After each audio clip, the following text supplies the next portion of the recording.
Bonjour tout le monde, ici Jean-Claude Audette de Québec. Je voudrais poursuivre cet après-midi ma petite série de capsules vers une nouvelle compréhension de la physique quantique. Je voudrais faire mon vidéo numéro 5 sur ce sujet. Mais avant de commencer mon vidéo numéro 5, j'aimerais préciser ceci.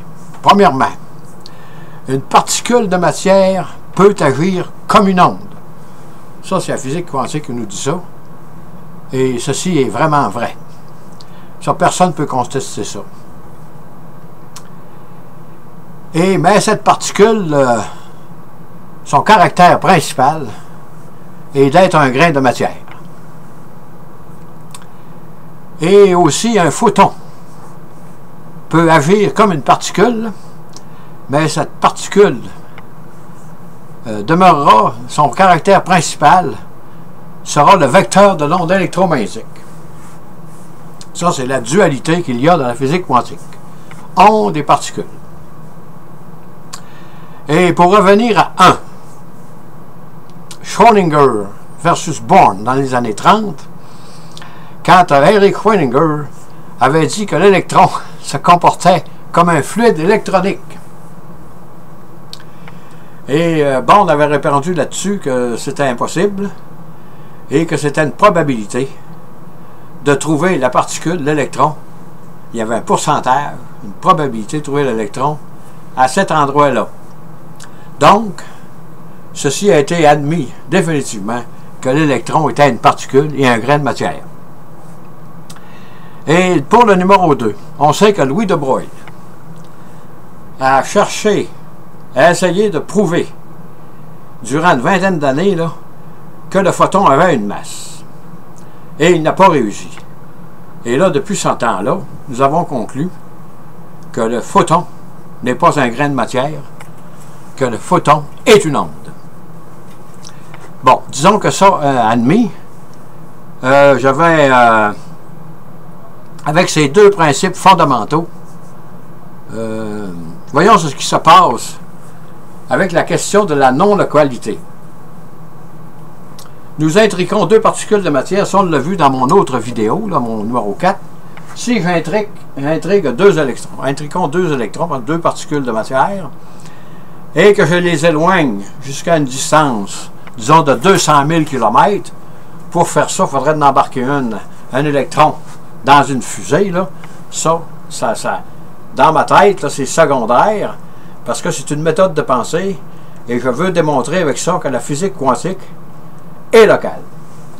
Si intriquons deux électrons, et je n'embarque un dans une fusée, l'autre demeure sur la Terre, jusqu'à une distance, mettons, de 2 multiplié par 10 exposant à 8 mètres, disons 200 000 km. Sur la Terre, je fais, parce qu'on dit quand elles sont intriquées, les particules, elles forment un genre de tout, un genre de brouillard, et je ne peux pas savoir qui est à côté de moi. Parce que dans l'intrication quantique, on dit que les deux sont près de moi comme ils sont dans la fusée. Et si je fais la mesure, qu'est-ce qui se passe? À ce moment-là, l'intrication quantique disparaît. Il n'y a plus d'intrication quantique. Et d'après la physique de nos jours, aujourd'hui, il n'y a pas de temps de réponse. Pourtant, on est bien sûr qu'il y a un électron, un grain de matière qui est dans la fusée, et l'autre est sur la Terre. Donc, il y a une distance de 200 000 km entre les deux, et je comprends mal pourquoi le temps de réponse serait égal à 0. Moi, je dis qu'il est égal à 2/3 d'une seconde, 0,66 secondes, le temps de réponse entre les deux particules. Je continue. Si je prends mon photon, et de deux photons que j'intrique, qui sont intriqués, et avec le même processus, je les amène un dans l'espace, à 200 000 km de la Terre, et quand il y a de 200 000 km, un des photons intriqués est rendu à 200 000 km de la Terre, je fais la mesure sur la Terre. Que se passe-t-il? L'intrication de la particule disparaît, mais qu'est-ce qui reste une onde électromagnétique. La particule, il agit comme une particule. Ce n'est pas une particule. L'électron agit comme une particule, mais c'est un grain de matière. Ça veut dire que si l'intrication disparaît, le photon en tant que particule n'existe plus. C'est redevenu une onde électromagnétique, le vecteur, le photon, c'est le vecteur de l'onde électromagnétique. Et peu importe la distance, vous allez intriquer deux photons, le temps de réponse entre les deux sera toujours égal à 0, parce que la particule que j'ai intriquée, le photon qui agit comme une particule, après que j'ai eu fait la mesure, est disparu. Donc c'est impossible de faire une mesure entre ces deux particules, ces deux photons intriqués, parce qu'ils ne sont plus là. Après l'intrication, il est disparu. Il est redevenu ce qu'il est en réalité, une onde électromagnétique. Et peu importe la distance, vous allez intriquer deux photons, et les séparer, aller jusqu'à 300 000 km, pour respecter ce que j'ai dit dans les autres vidéos, le temps de réponse sera toujours nul.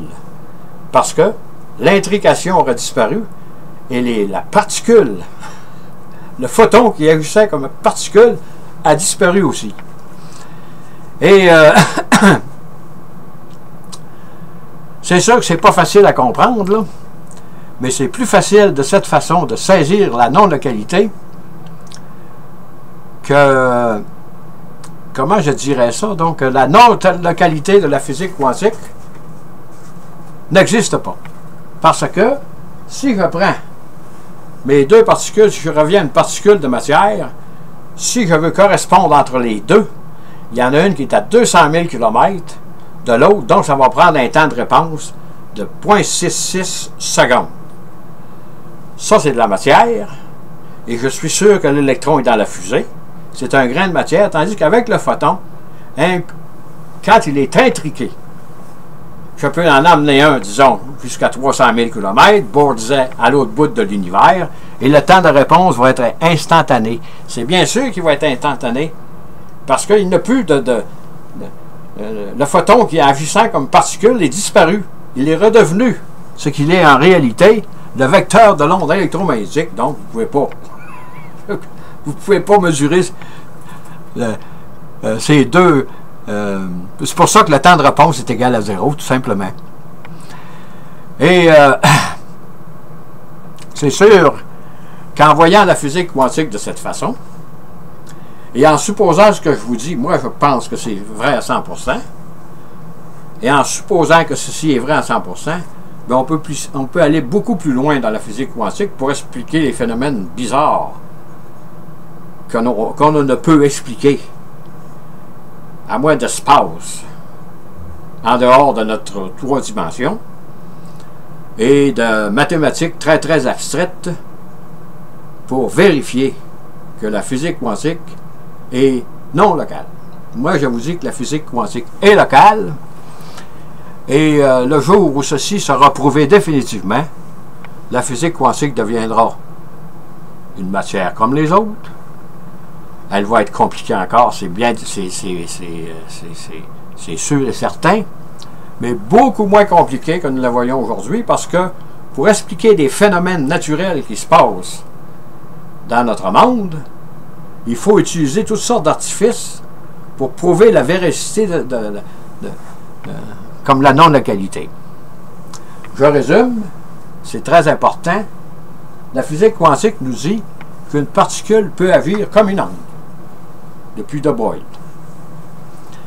Donc, elle peut agir, mais elle n'est pas une onde. Elle peut agir comme une onde. Et un photon, le vecteur de l'onde électromagnétique, peut agir comme une particule. Il peut agir comme une particule, mais il n'est pas une particule, et il ne sera jamais une particule. Ceci a été prouvé. Disons que De Broglie a essayé de prouver que le photon pouvait avoir une masse, et il n'y a pas de masse. Donc, ce n'est pas une particule, et ce ne sera jamais une particule. Mais l'électron est une particule, et il sera toujours une particule, peu importe qu'est-ce que vous voulez faire avec. Et si, comme dans la fusée, si la fusée est rendue à 200 000 km de la Terre, 2 multiplié par 10 exposé à 8 mètres, et je fais l'intrication sur la Terre, je fais la mesure, automatiquement l'intrication va disparaître, et la particule qui est dans la fusée, il me semble qu'elle devrait être encore là, c'est un grain de matière, elle n'est pas partie là, il faut qu'elle soit là. Elle est dans la fusée, donc il y a 200 000 km de distance entre les deux, et si je veux communiquer de cette particule à l'autre et lui envoyer un signal, ça va me prendre 0,66 secondes, 2 tiers de seconde, parce que c'est 2 tiers de la vitesse de la lumière. Par ailleurs, si je prends le photon, qui peut agir comme une particule, mais ce n'est pas une particule, et j'intrique mes 2 photons, un qui demeure sur la Terre et l'autre est embarqué dans la fusée, est rendu à une distance de 200 000 km, 2 multiplié par 10 exposé à 8 mètres. Si sur la Terre, je fais la mesure, l'intrication va disparaître. La même chose qu'avec la particule, mais la particule du photon, où est-elle? Elle n'est pas là. Elle n'est plus là. Elle a disparu et elle est redevenue. Le photon est redevenu ce qu'il est en réalité, une onde électromagnétique. Et une onde électromagnétique, c'est partout. À ce moment-là, si vous essayez de mesurer la distance entre 2 photons qui sont désintriqués, c'est impossible. Vous arriverez toujours à 0 parce qu'ils ne sont plus là. Ils sont redevenus ce qu'ils sont vraiment, le vecteur de l'onde électromagnétique. Ça, c'est facilement explicable de cette façon. Et on ne peut pas expliquer la non-alcalité avec 2 photons intriqués, c'est impossible. Mais avec 2 grains de matière comme ça, à ce moment-là, c'est dur à dire, c'est difficile à prouver que l'électron dans la fusée n'est plus là après intrication. Ça, c'est un pensez-y bien. Moi, je vois ça comme de cette façon. Et à venir jusqu'à date, je crois que mes déductions ont été logiques. Je ne vois pas où je peux faire erreur, là. Les principes de la physique sont respectés dans toute ma démonstration. Et c'est pourquoi je conclus, encore une fois en terminant, que la physique quantique est locale, elle n'est pas non locale. Sur ce, je vous dis merci, au revoir et à la prochaine.